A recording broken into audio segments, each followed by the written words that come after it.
Gimana gue bisa dapat uang sebegitu banyaknya yang menyebabkan gue bisa mendaki gunung, traveling kemana-mana saat itu.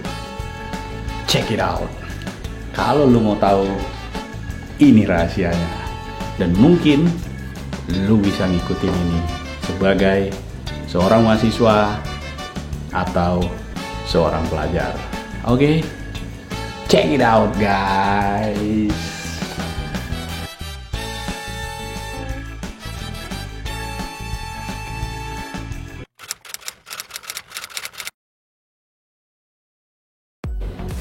Assalamualaikum warahmatullahi wabarakatuh. Ketemu lagi dengan gua Iksan Wahyudi di sini. Kali ini gua akan bercerita tentang gimana gua dapet uang dan gua bisa naik gunung berulang-ulang.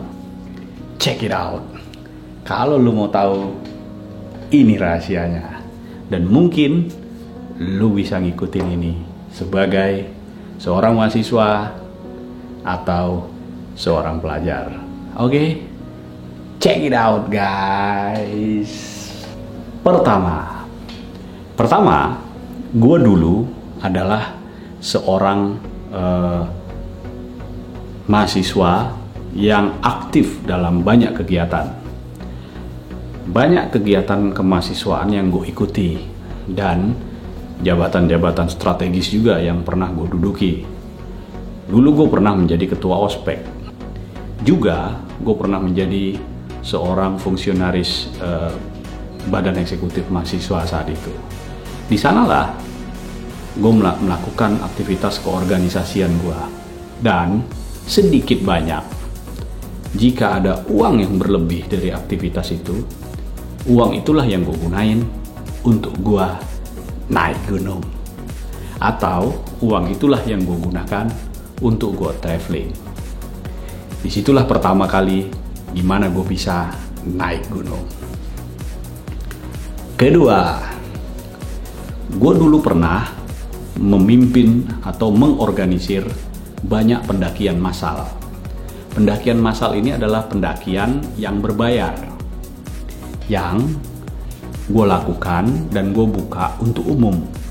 Dan di sanalah banyak orang-orang yang berminat ikut bersama gue dengan mendaftarkan dan memberikan sedikit uang untuk mengikuti pendakian bersama gue. Gue akan siapin tendanya, gue akan siapin makanannya. Bahkan kalau ada beberapa orang yang tidak mempunyai peralatan, gue akan bantu untuk penuhi peralatannya. Ada sekitar 4 atau 5 pendakian massal yang pernah gue lakuin saat itu. Dan pendakian massal ini memang hanya pendakian-pendakian ke gunung yang memang biasa didaki. Pertama kayak Gunung Gede Pangrango. Ini gunung yang sangat familiar dan sangat cantik. Jadi bila gue buka pendakian massal ke gunung ini, peminatnya pasti banyak. Dulu gue pernah bawa sampai 38 orang pendakian massal ke Gunung Gede. Gunung Gede Pangrango itu 3 kali gue jadikan objek untuk pendakian massal. Yang keempat adalah Gunung Salak. Nah, hasil dari pendakian massal tersebut kadang tersisa, kadang habis, tapi seringnya adanya tersisa. Dan uang ini sisanya gue akan gunakan lagi bareng teman-teman gue untuk naik gunung lagi. Nah, disitulah gue kenapa bisa punya uang untuk naik gunung. Oke, yang ketiga, dulu gue sering dapat beasiswa, mendapatkan beasiswa itu sampai 5 kali bahkan. Dan beasiswa ini tidak pernah gue laporkan ke orang tua gue. Jadi uang kuliah tetap dibayar, beasiswanya gue kantongin. Nah ini sebenarnya nggak bagus, ini nggak boleh sebenarnya. Tapi disitulah gue nyari uang dulu, gimana gue memanfaatkan beasiswa yang gue dapat untuk traveling. Contohnya waktu gue ke Gunung Rinjani, waktu itu gue ke Gunung Lawu, itu uang dari beasiswa. Begitu juga waktu gue ke Gunung Semeru. Nah, uang hasil beasiswa ini memang cukup banyak berpengaruh kepada perjalanan traveling gue, karena lumayan nilainya, karena bisa dapat per bulan, per semester, dan ini sangat membantu gue saat itu. Oke, jangan dicontoh. Kalau lu dapat beasiswa, ya lu harus lapor ke orang tua lu. Siapa tahu orang tua lu nggak punya uang. Kalau gue dulu, ya gue minta maaf aja sama nyokap sama bokap gue kalau gue menggunakan uang beasiswa itu untuk keperluan gue traveling dan naik gunung. Oke? Sorry ma. Keempat, gue mengumpulkan uang jajan. Tapi kalau menurut gue uang jajan ini nggak begitu banyak dan tidak efektif lah untuk gue gunakan untuk naik gunung. Cukup jarang gue bisa mengumpulkan uang jajan untuk bisa naik gunung. Tapi ada beberapa gunung yang gue sengaja kumpulkan dari uang jajan, tapi tidak begitu banyak, yaitu masih di kisaran gunung gede. Untuk gunung-gunung yang jauh, gue jarang menggunakan atau mengumpulkan uang dari uang jajan untuk mendaki gunung yang jauh-jauh. Itulah tadi. Yang kelima, biasanya ini yang agak ekstrim. Dari mana gue dapetin uang? Coba lo tebak. Yang kelima. Zaman tahun 2001 sampai 2003, demonstrasi itu masih banyak. Dan gue juga banyak orderan demonstrasi saat itu. Dari beberapa teman, dari beberapa aktivis mahasiswa. Dan demonstrasi ini ada logistik. Nah, logistik demonstrasi ini cukup lumayan. Kalau dikumpulkan, sisa dari logistik ini bisa untuk membiayain gua traveling. Nah, gua ngomongnya jujur, ya ada beberapa gunung yang gua daki, ya uangnya hasil logistik dari demonstrasi. Tapi ya jujur aja, itu memang terjadi di gua. Ada beberapa kali demonstrasi yang gua pegang dan logistik yang diberikan ke gua, dan itu cukup efektif juga buat gua uangnya. Setelah demonstrasi tersebut, kadang isu-isu yang politik yang diangkat itu membuat banyak order saat itu untuk melakukan demonstrasi. Gue nggak ngerti amat tentang demonstrasi saat itu. Yang penting gue dapet duit dan gue bisa naik gunung. Itu aja sebenarnya. Tapi ini jangan dicontoh lah. Setelah gue dapet uang, gue akan berkelana ke gunung 2 atau 3 hari. Gue stay di gunung, diem, ya camping dan lain-lain. Habis itu gue turun lagi. Begitulah kehidupan gue dulu. Nah, ada yang keenam nih.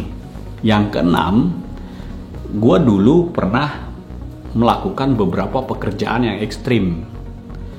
Pekerjaan ini adalah pekerjaan freelance sebenarnya. Tapi ini tidak banyak. Ada 2 kali pekerjaan ini gue lakukan atau 3 kali. Ini berkaitan dengan hobi gue, karena di samping gue naik gunung, gue juga hobi yang namanya panjat dinding atau panjat tebing. Nah, di salah satu waktu gue ditawari sama temen gue dari Bekasi untuk melakukan pekerjaan freelance, di mana gue harus menambal satu posisi, satu tempat di gedung, yaitu gue inget banget di JW Marriott. Itu gedung itu tidak bisa dicapai oleh gondola dan mengalami kebocoran. Akhirnya gue kerja di situ freelance selama 2 hari dan gajinya cukup lumayan. Dan cukup lumayan itu bisa membuat gue naik gunung. Lu tau gak berapa gajinya? 2 jam atau 3 jam gue dibayar sampai 600.000. Lu bayangin, zaman itu duit segitu luar biasa.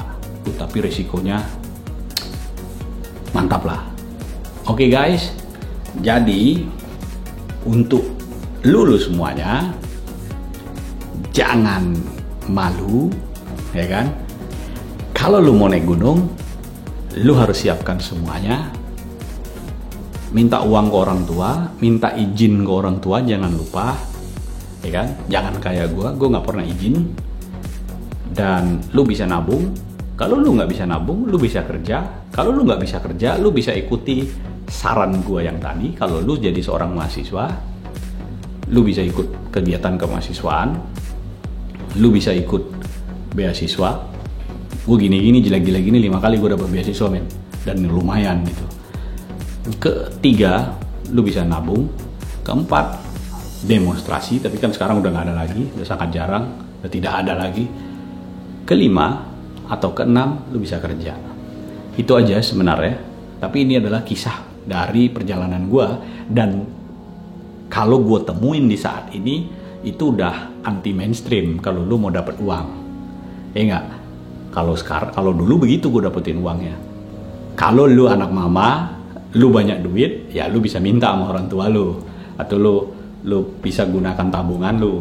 Kalau gue dulu, sorry men, gue cuma anak perantauan, gue nggak punya uang bulanan gue pas-pasan, cukup hanya untuk makan gue, tapi gue pengen jalan-jalan, ya itu adalah salah satu cara gue supaya gue bisa naik gunung. Kalau memang pengen naik gunung, banyak cara yang bisa dilakukan untuk bisa mendapatkan uang.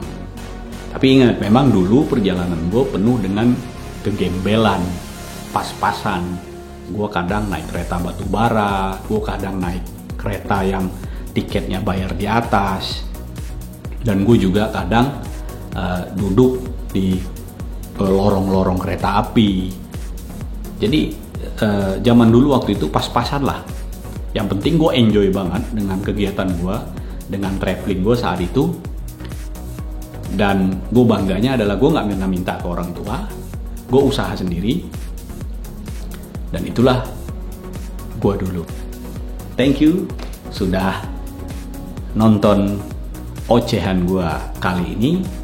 Semoga bermanfaat buat para pendaki pemula yang belum ada duit, yang tidak ada duit, yang tidak ada pekerjaan, seorang mahasiswa, atau seorang pengangguran yang pengen traveling. Lu boleh coba saran gua. Oke, see you in my next vlog. Dadah. Assalamualaikum warahmatullahi wabarakatuh.